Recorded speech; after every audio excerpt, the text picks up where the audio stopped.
Auzubillahi minasyaitonirrajim. Bismillahirrahmanirrahim. Assalamualaikum warahmatullahi ta'ala wabarakatuh. This present video is the second part of the one we had before, which deals on the preaching of Islam, on the importance and value of knowledge. But before going into details, brothers, let me see something about what we used to hear, phrase and expression of some of our brothers who are going around doing dawah or tabligh activities. We used to hear, whenever they want to invite someone to go with them, we hear, "Come with us, let us hospitalize your iman or your faith," thinking that by going with them to different parts of the community of the region and preaching inside the masjid, those members will gain something, of course, and with their very intention is to strengthen, sharpen, or develop more iman or faith on Islam. But I see something not so convincing on my part. Whenever I hear that, it usually, and something came into my mind or in my imagination is just like someone who is so eager of constructing a very strong and concrete building. It's not just made of bricks and cement, but he wants it to be made of steel, so it will be a steel house. But the problem is that very strong steel house will be constructed on the surface of the ocean. And what is the possibility when that building is been constructed? Definitely it will sink down because it has no strong foundation. It has no solid foundation. Now this is what usually being observed. Anything we believe in, anything we cling with or cling into, which we have no enough knowledge about that thing we are clinging, we don't have that strong foundation or being maintained there, because it easily shakes off. Why? Because as if we are doing something that we don't have that strong reason of why am I doing this. When we don't have that strong reason, that our intention, our purpose is not so strong, is not so solid. Now the problem is when we see other thing, when we see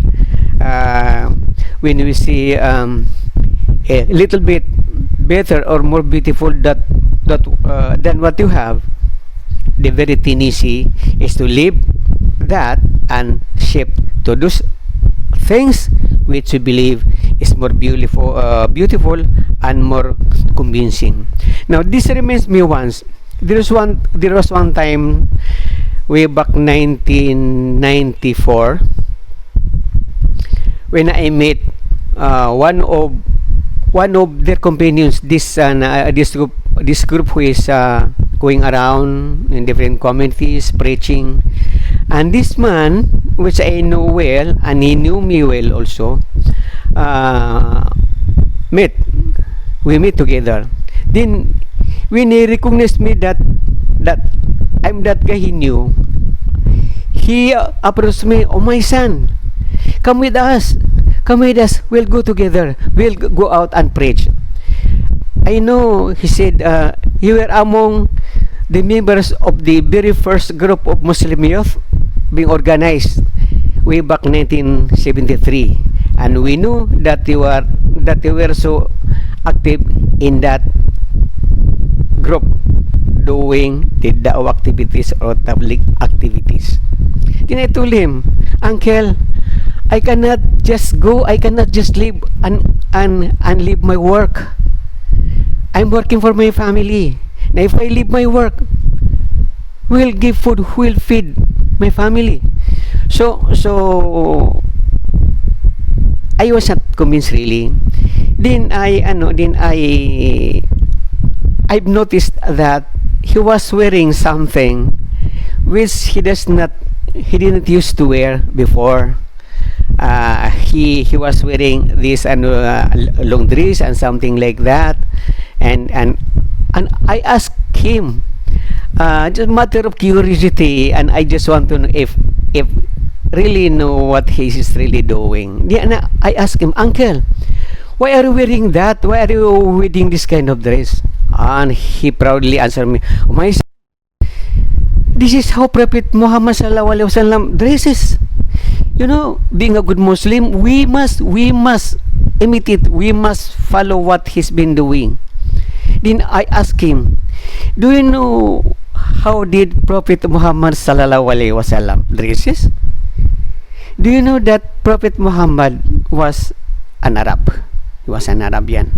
And what you are wearing now is not an Arabian dress. Are you aware of that?" He said, I'm not so aware. What I know is this is what Prophet Muhammad sallallahu alaihi wasallam is wearing." Then I told him, "Uncle, you must know that this dress you are wearing now is not what the Arabians before are wearing. This particular dress or this style are the dresses of the Afghanistans, the Afghans, the Bangladesh, the Pakistani, the Indians, and those neighboring countries. You will notice that these are the kind of dress they have. Now, after that, it really bothered me a lot. So that encounter prompted me really to conduct more research about Islam, to intensify my research. So alhamdulillah, with that encouragement, by that encounter, that prompted me to search more and more. That was 1994. Then 2004, I began compiling a book. That's out of my research starting 1994. So alhamdulillah, I was able to compile 2 books entitled Readings in Islam. The first book was already book bound in a book form, a final draft, and it has more than 1,000 pages. The second book, part 2, it contains more than 1,000 pages also, and I am now on the stage of reformatting, changing the fonts and so on and so forth to finalize its form. So alhamdulillah, it was that encounter that encouraged me to do such research. Now, not only that, brothers and sisters, as we go on reading about Islam, remember, reminder, the first commandment of Allah subhanahu wa ta'ala was Iqra. Read, meaning from the time we had this matured mind, we must start reading. no stopping. As Prophet Muhammad sallallahu alaihi wasallam reminded us, seek knowledge from cradle to grave. So there is no gender, no age, no stopping also. When we started reading, searching knowledge, up to grave, then, like as I said, you will notice that the farther you go searching, reading, you will notice that the more we understand Islam, the more we discover that so many things being done by our brothers are either un-Islamic or so weak, is not found in the teaching of Prophet Muhammad sallallahu alaihi wasallam or the sayings of Allah subhanahu wa ta'ala in the Quran. Starting when you're going out, like for example, you go out from your home, going to the mosque to pray, then you will notice along that way, you will see some people, some group is standing there, standing by along the road, discussing something. They are talking to each other. I was reminded. This is a reminder. There is a hadith saying from Prophet Muhammad sallallahu alaihi wasallam. He said, "Give the road its right." What is the right of that road? What is the right of these pathways, these roads, and these ways?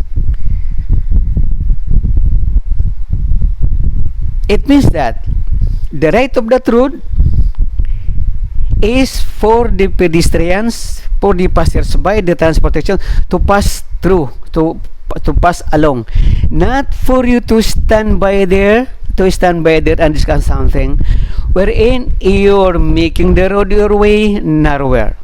And you know what are some of the problems?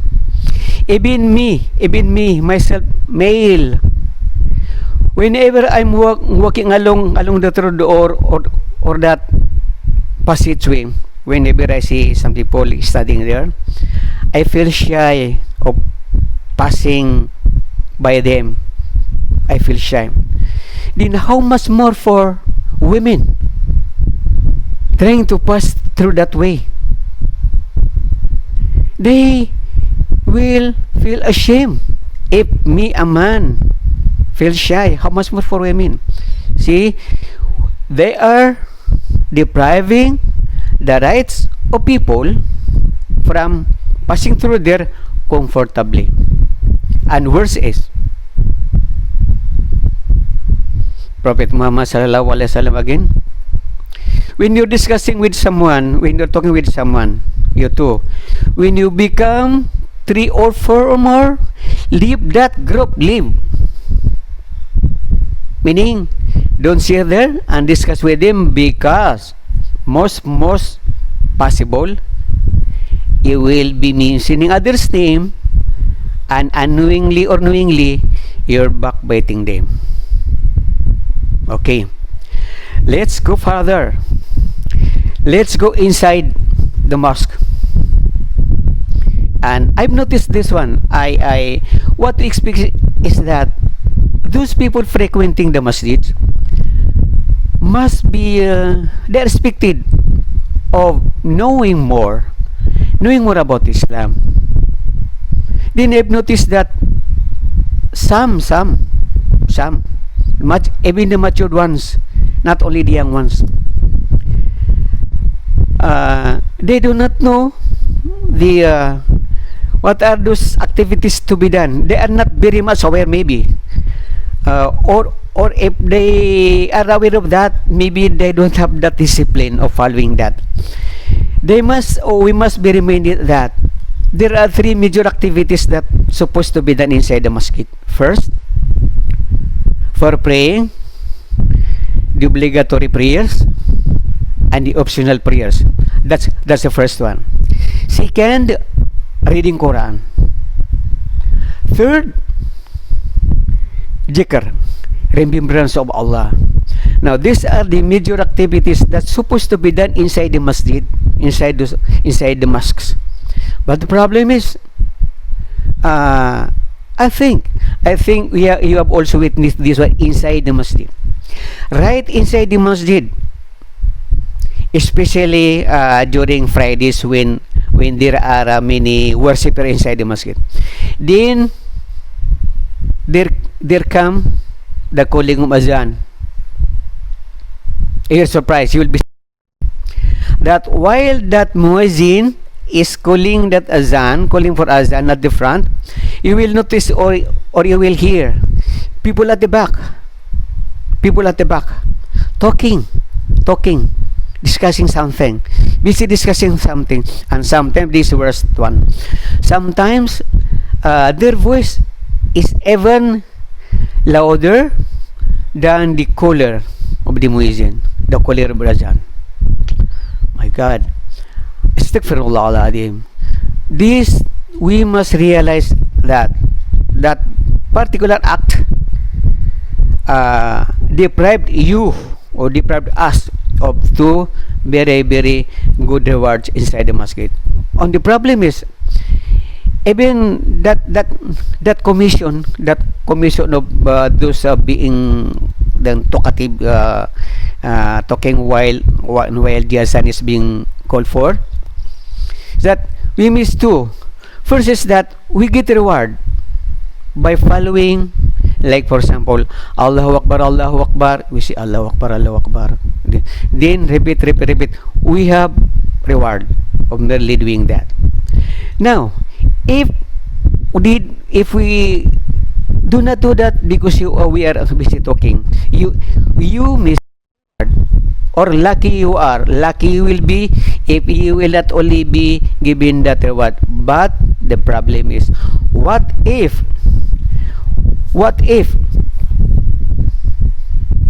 you will be punished of making noise? That's the problem.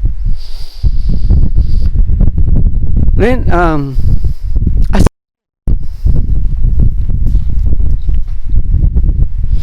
as I've said, the more you discover about Islam, the more we see that there are activities, there are many things being committed by our brothers, knowingly or unknowingly, and they are un-Islamic, or some are makruh.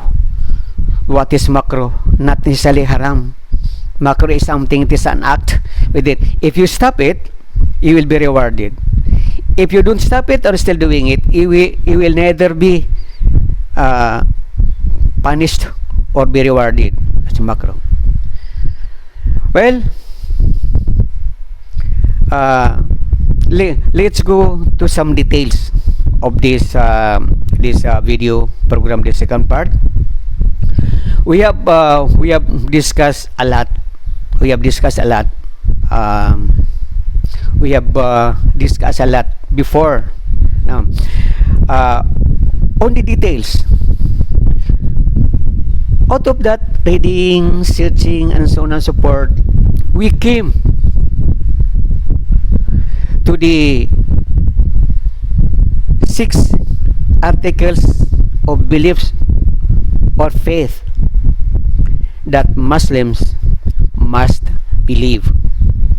That's why we owe to read, we owe to search in order to know this. Because if you are not reading, if you are not searching, you are not listening well to those correct preachers, you will be missing this knowledge. Going to the 6 articles of beliefs of or 6 articles of faith that Muslims should believe. First, we believe Allah. We believe in Allah. We believe that there is God, one, and that is Allah. Second belief is that we believe in the angels of God. We believe, the third one, we believe with the holy books. The fourth one is we believed with the prophets of God. Fifth one is we believe the day of resurrection. And the sixth one, we believe with the predestination. Now we will go into details about Allah. Tawhid, believing that there is only one God Almighty, one unique, unlike His creation, perfect in every way, not like or in His creation. Second one is on angels. Angels, malaika in Arabic. They are made from lights, follow Allah's orders perfectly, never make mistakes, are never disobedient. By the way, the devil is not a fallen angel in Islam. Third one is books in Arabic, kutub, the holy books. First one is the Old Testament. The Torah is the book that was revealed to Prophet Musa alayhi salam, peace be upon him, and that is the Old Testament. Next one is the Suhuf, the scriptures of prophets, because there were prophets before that were given books or holy books, but we don't have them now. Next one is the Zabur, the Psalm.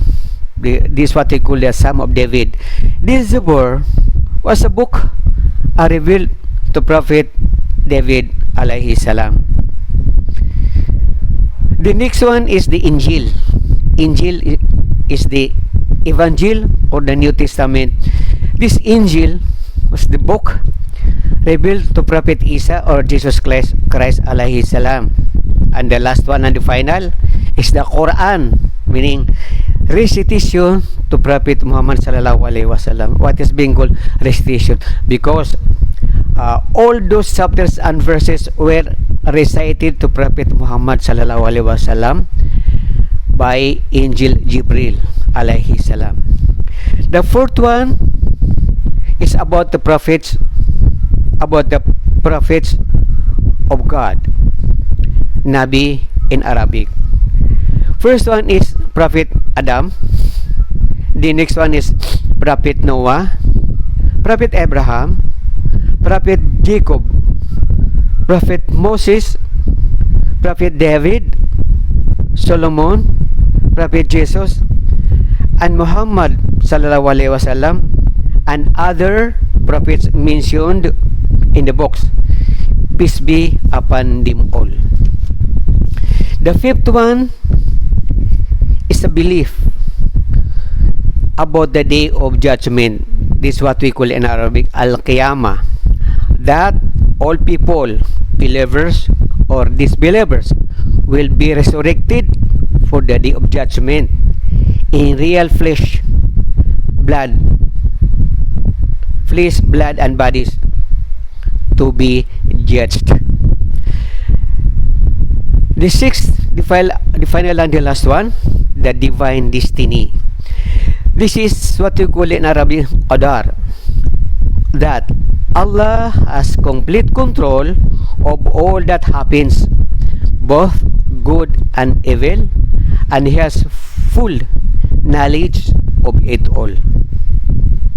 Then after believing these 6 articles of faith, remember, these articles of faith are usually cannot be seen because they are being kept in our minds and in our hearts, because it is being called belief, faith, belief only kept in our mind and are in our hearts.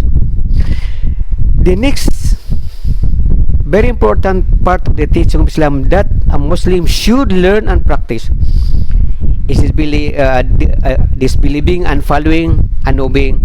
After the 6 articles of faith, we have now the 5 pillars of Islam, wherein you can see, we could see that these 5 pillars are all be made into action. We can see that one is Muslim by performing these 5 pillars. The first pillar is this shahada. The shahada, that is the declaration where this is what we often hear when someone enters in Islam. By the way, brothers and sisters, let me stop here, pause here, and inshallah we will continue this in the third video. Inshallah, I hope you like this one and you enjoy listening and watching this. Assalamualaikum warahmatullahi taala wabarakatuh.